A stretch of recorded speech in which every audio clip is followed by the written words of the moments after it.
the way that a believer keeps prayer in their life is the first thing is they have to make it a priority, right? So I think in our life, we're all so busy. We have so many things, but we know that we have to prioritize. And it's only when you prioritize that you can focus and put your time, your energy, and your heart into growing or developing in anything for that matter. And when I think about David, Psalm 27, he says, the one thing that I have asked of the Lord. Not many things, the one thing.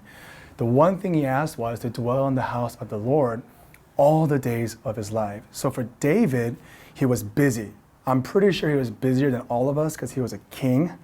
I'm sure he had more emotional burdens than all of us because all the things that were going around the kingdom. But in the midst of that, his priority was one thing have I asked of the Lord, is to dwell in the house of the Lord all the days of my life and to gaze upon the beauty of the Lord and to inquire of his temple. And when I think of David, the first thing he had to do was he had to gaze. Gaze is intimacy. It's a prayer life. It's to have a life of prayer. It's to close your door. What Jesus says, seek ye first his kingdom and his righteousness, is when Jesus says, go into a room and close the door behind you and pray to your Father who's in secret. And the whole idea of that is having uninterrupted time of prayer with God. And I think when David's talking about gazing upon God, he's talking about having a prayer life. He's talking about intimacy with God.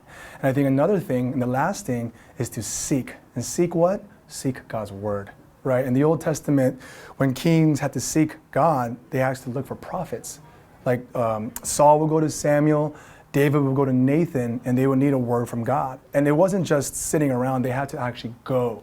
They had to look, they had to seek. In the same way, I think believers, we have to seek God's will. We have to seek God's word.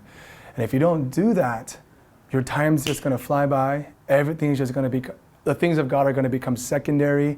You're going to get caught up in work, caught up in school, caught up in family, which aren't bad, but that can't be the one thing, the main thing. And the way you do that is making it a priority in your life.